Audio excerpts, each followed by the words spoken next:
This program is a presentation of UCTV for educational and non-commercial use only.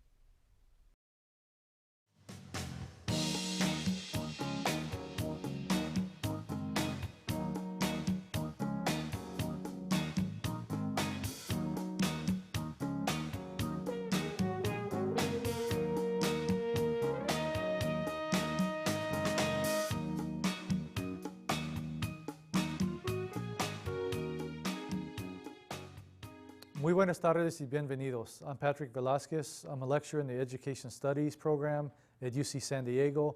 It's my pleasure to host today's program. On our program today, we're having a conversation with Dr. Chuck Tatum, who is a professor of Spanish and the former Dean of Humanities at the University of Arizona. This first week of April of 2009, Chuck is on our campus having a number of conversations with members of the UCSD community about the work that he's done in achieving greater levels of diversity and equity at the University of Arizona. So Chuck, bienvenido, es un placer. Muchas gracias, no, es un placer estar aquí con ustedes, no, it's a pleasure to be here with you all. Great. Chuck, can you start our conversation by just telling us a little bit about your background? Yeah, I grew up in Mexico. My mom is from El Paso, her family is from Hermosillo. I grew up, spent 17 years in Mexico and then came out to the States. I grew up bilingually and biculturally. Have benefited a great deal from my mother's wisdom and speaking Spanish to me exclusively in the home. And of course I learned English from my dad. I was dean for 15 years at the University of Arizona, and before that I was a department head for 9 years at Arizona and elsewhere. And I've been working in these fields of diversity for a long time. And then when I became dean 15 years ago, I decided to try to make my college, the College of Humanities, a model for the recruitment and retention of a diverse faculty, as well as students, graduate students, staff. So now I'm back in faculty status, teaching Chicano literature, Mexican literature, and I'm very happy about that. Sounds good.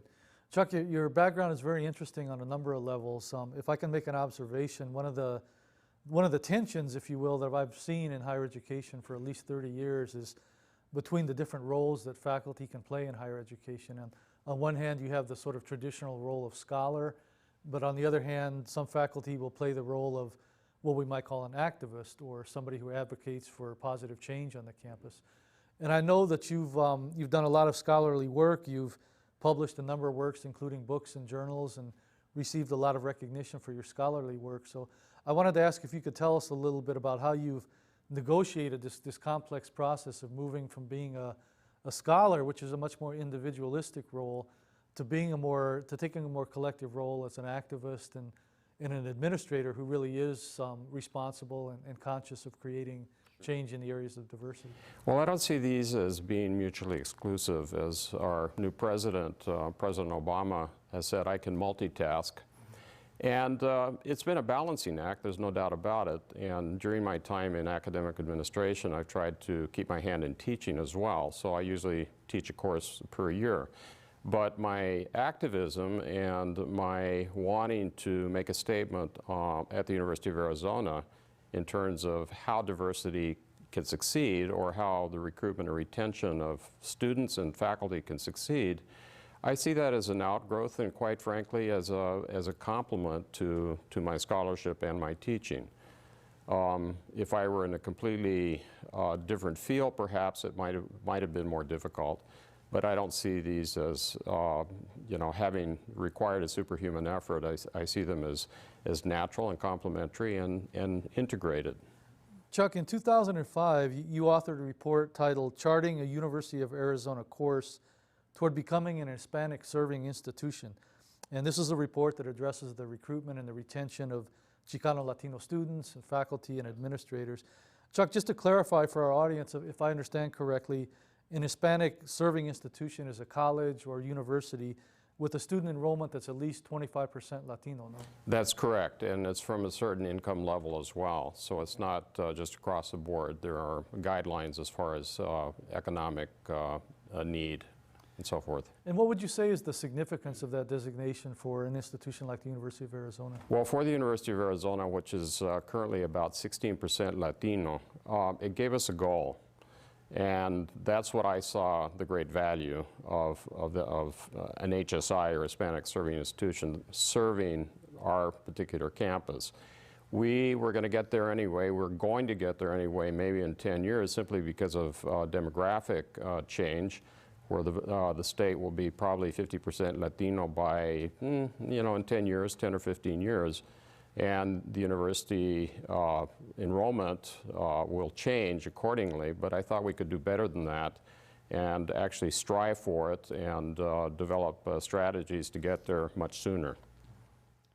And I'm hoping, Chuck, that we can get to the issue of diverse faculty and administration, but I wanted to begin the specific conversation about building a critical mass of Latinos and other underrepresented students. And in your work at the University of Arizona, what have you found to be the most formidable barriers to developing that kind of critical mass? I think it's sustained effort on the part of the university administration that translates into the distribution of resources to those people who work in recruitment at the very basic level, the people who work with the schools from the elementary grades on up, and then maintaining those contacts over middle school and high school, so that students, when they make the decision to come to a university, comes to the university, ours or some other one, well prepared and already familiar with the campus, so it's not seen as an alien world. This is particularly true for first-generation Latino students, and many of the Latino students in a couple of the districts in Tucson are first-generation. So that's the biggest barrier, but it's a commitment, not in terms of rhetoric, but in terms of distribution of resources so that people can do their job in getting those students to our campus. It's interesting when we talk about the importance of that critical mass of underrepresented students, that we know in higher education there's a considerable body of research evidence now that documents the educational benefits of having a diverse student body. And I think the powerful thing about this research is that it takes diversity beyond just the level of equity and the concern for fairness with underrepresented students, and really talks about the significant effects on all students at the university. But it seems like in some cases, I know at our institution here at UC San Diego, we've made remarkably little progress towards achieving that kind of diverse student body for the last 10 or 15 years. And I'm wondering, Chuck, if you think that higher education has been largely slow to recognize this research evidence and make the kind of resource allocations you talked about to achieve that. Yeah, it's kind of ironic.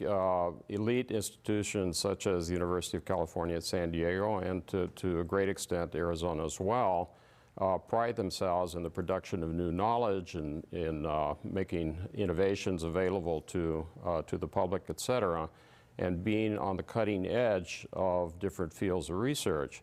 But when it comes to changing our own culture, the academic culture and academic institutions like UCSD, I'm assuming this, and Arizona, are very, very slow to change. They're almost resistant to changing their own way of thinking, their own way of viewing the world. And this whole issue of diversity, which perhaps 30 years ago was a social issue, a political issue, enlightened administrators now, and faculty as well, see diversity as actually a contributing factor towards the excellence of the institution. We live in a diverse world. We're cheating students if we don't prepare them for a diverse world, and if we don't have people who represent various underrepresented minority groups represented in large numbers at institutions such as your institution and my institution, it's a disservice to everybody. It's an educational disservice to everybody. It's a national disservice.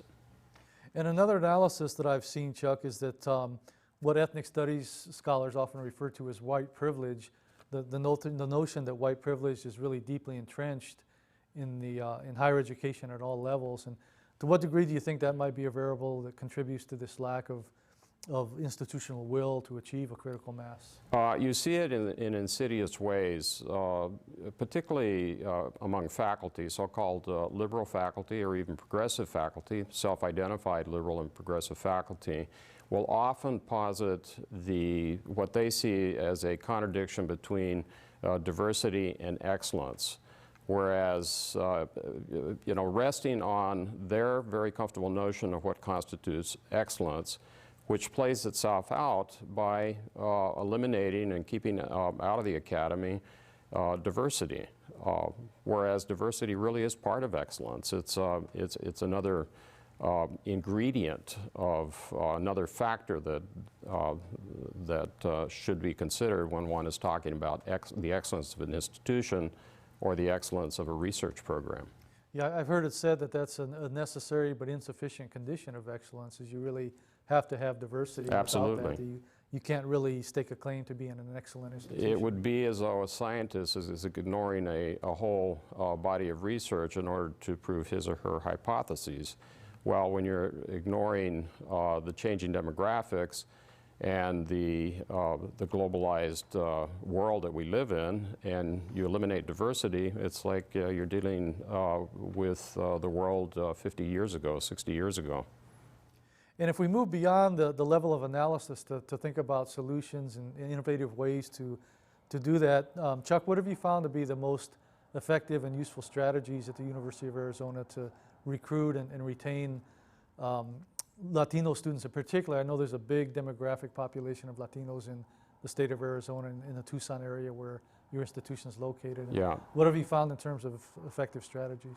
It's called investment in the elementary school years. There's a big body of research that shows unless school kids and their parents from the early elementary school years on are not committed or don't begin talking about the potential of their kids going to a university or going on beyond high school, the chances of that happening are dramatically reduced.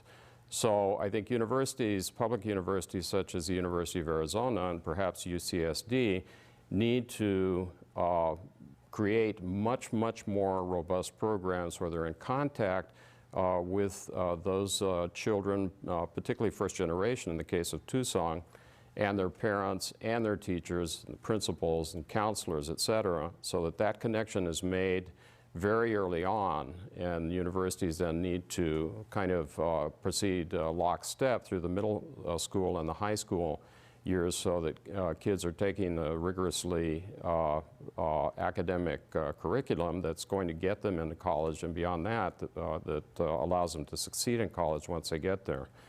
Campuses should not be strange places like SeaWorld or Disneyland for kids who are 5, 6, 7, 8, 9, 10 years old, and their parents who live just down maybe 4 or 5 miles from the campus but live in economically depressed areas.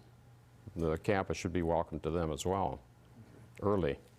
Chuck, I know that there's been a lot of conversations on our campus, and a number of advocates for equity and diversity have talked about the very important role that campus climate plays in this, and that if you want to have an effective strategy institutionally for recruiting and retaining underrepresented students, you have to have an equitable and supportive campus climate. Could you talk a little bit about how the campus climate does affect those outcomes, and also then how an institution does move or transform itself to accomplish a more of a inclusive campus climate? Yeah, campus climate is multidimensional. Let's start with the student.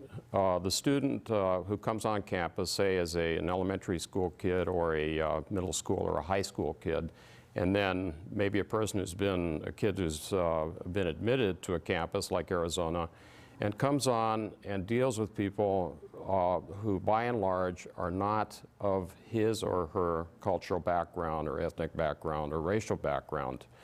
I think it's very discouraging for kids, many of whom have gone through high school, middle school, and elementary school in a fairly homogeneous, with a fairly homogeneous population, and to suddenly be thrust into a situation on a campus where there's that huge disparity between what they experienced and what they likely are going to experience, I think that disincentivizes students, and I think students struggle with that in very real ways. So I think campus climate starts with a critical mass of students, faculty, staff, administrators who in fact are understanding of and from the same cultural background as many of the students coming to campus, whether it be it Chicanos, be it African American, be it Native American. And I assume that the shift to an inclusive campus climate is something that really entails the engagement of all sectors of the campus climate. It's It not just absolutely one. does. It absolutely does. And faculty, graduate students, departments, they all need to be involved too. It's not something that we can relegate to student affairs or to the admissions people or to the recruitment people. It's got to be integrated. Okay.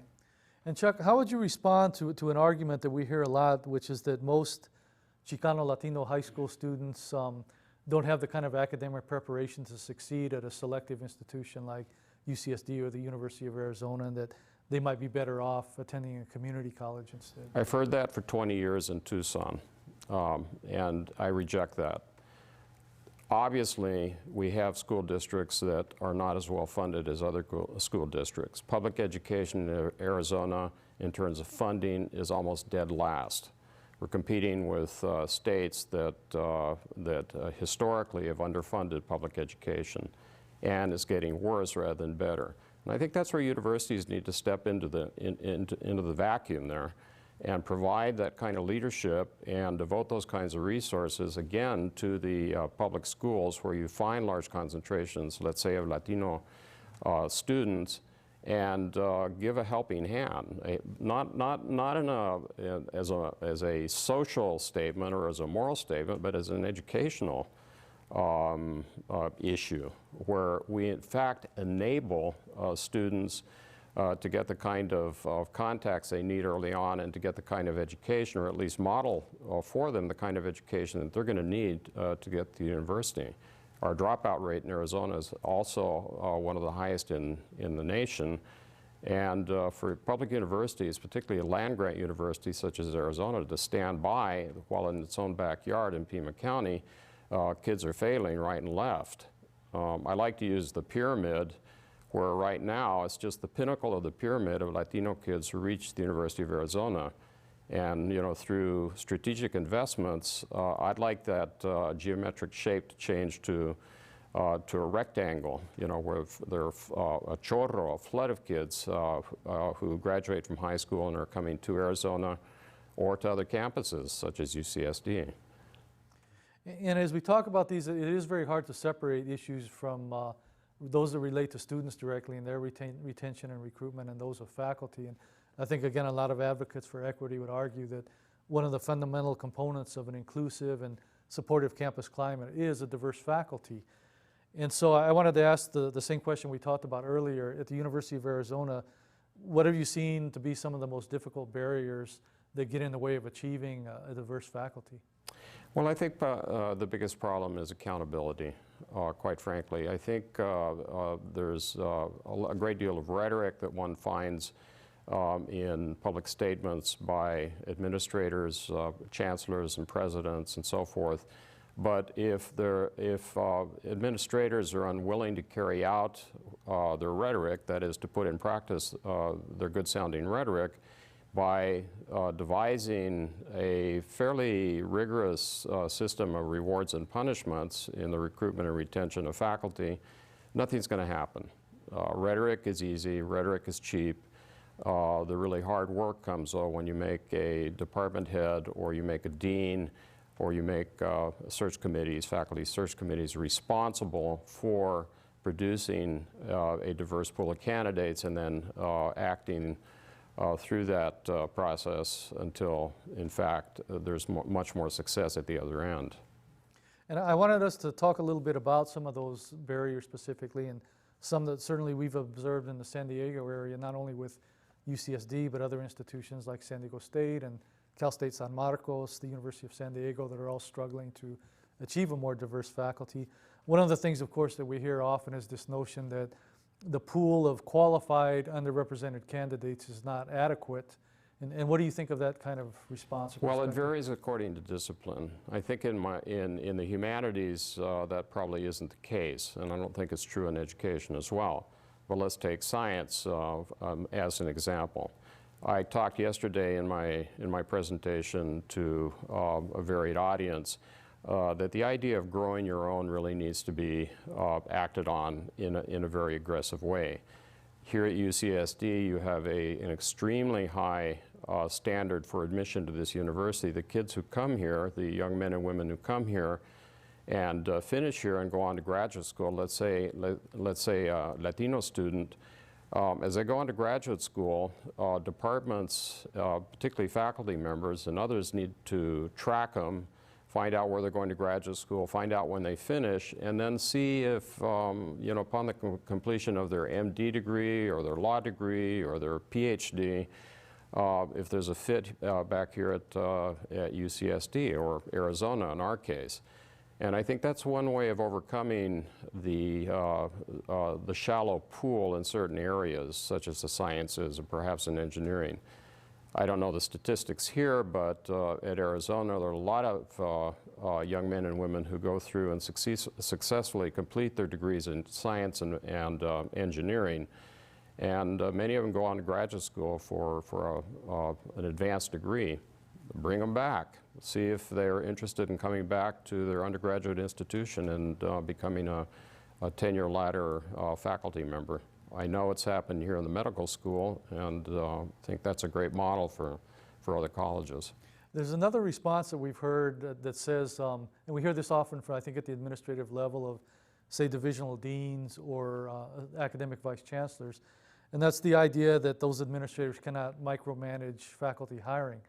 And what that results in is a great deal of autonomy to the academic departments themselves, such that those that are not diverse continue to basically reproduce the same demographics. And what kind of strong leadership do you think is necessary from above to change that kind of cycle? Well, I think administrators from, in our case, from the president and the provost, in your case, from the your chancellor and senior vice chancellor and college deans, division deans, et cetera, there needs to be some accountability. You know, from the very highest ranks of administration at a university, it needs to be made clear that unless departments and colleges are not diversifying their faculty and are not carrying out aggressive searches that result in a more diverse faculty, there are going to be consequences such as the withholding of positions or actually stopping searches in midstream, reassessing so that people get the idea over a few hiring cycles that it's not going to be business as usual. It really is the only solution. Good intentions just won't get us there. We have time for maybe a couple of more questions, Chuck. One I think you've mentioned some aspects of already, but I wanted to see if there were any other strategies that you found to be particularly useful in terms of developing a diverse faculty at your university. Yeah, you have to create a welcoming climate for those faculty members who come and interview. You're not going to hire all the ones who come to campus to interview. You usually bring 4 to campus, hire 1. But you have to provide a welcoming climate for all of them when they come on campus. And that doesn't mean restricting them to the faculty or the graduate students in a particular department. They need to get out and see what other faculty and other areas across your own college and other colleges are, in this case, Latino or African American. They need to talk to staff, need to talk to students and graduate students. They need to also be made aware of the community leadership that's supporting diversity at the university. So that they get the whole picture of what they would be coming to if they're offered the position and they should decide to accept. I think isolation during the recruitment process is deadly, and it doesn't give the candidate a realistic picture of what the institution and the surrounding community are like. And then once they're at the campus, then they need to be treated in very special ways to protect them from overuse or overcommitment on committees and other areas, so that they can gain tenure and then become the leaders of the future. Chuck, I think our last question is a very critical one. It has to do with the representation of Chicanos and underrepresented folks in high administrative positions. Yes. That's something we certainly haven't achieved much of here at UC San Diego, and part of the worry is that when issues of diversity and equity are discussed, that the folks that are most impacted are not there or present in those conversations. And what do you think are some of the ways that get into the problems related to this factor? Are there issues of stereotypes about our abilities to fulfill these positions, or is it a simple unwillingness to share power, or maybe a combination of these variables? I think it's a combination, and in terms of strategies to increase administrative leadership from underrepresented groups, it's some of the same strategies that I address for the recruitment and retention of faculty. Grow your own. You know, when that young assistant professor comes in, you leave him or her alone for 6 years so they can gain tenure. But then you start asking or planting the seed if they might be interested in academic administration. If they are, then there are ways to nurture that person, to mentor that person as they, go on towards their promotion to full professor, so that they're ready to step into a position as maybe an associate chair or as a chair. And there are programs like the ACE fellowship program that they can attend that are nationally funded, where they can learn how to become a academic administrator. There are a lot of opportunities, but it's nurturing our own so that when they're ready to make that decision, they can step into those leadership positions and then on up the administrative ladder. Same strategy as students and faculty. Well, Chuck, I want to thank you very much for being with us today. The conversation's been very interesting, and I think it's going to be very useful for our campus. Again, we are engaged in a number of efforts to try to increase diversity and equity at the UC San Diego campus. We have a long ways to go, but I think some of the wisdom that you've shared with us and the things that you've learned are going to be very instructive. So thank you very much. Muchas gracias. No hay de qué, de nada, and I very much welcome the opportunity, and I thank you for hosting me on this show. And thank you very much for watching today.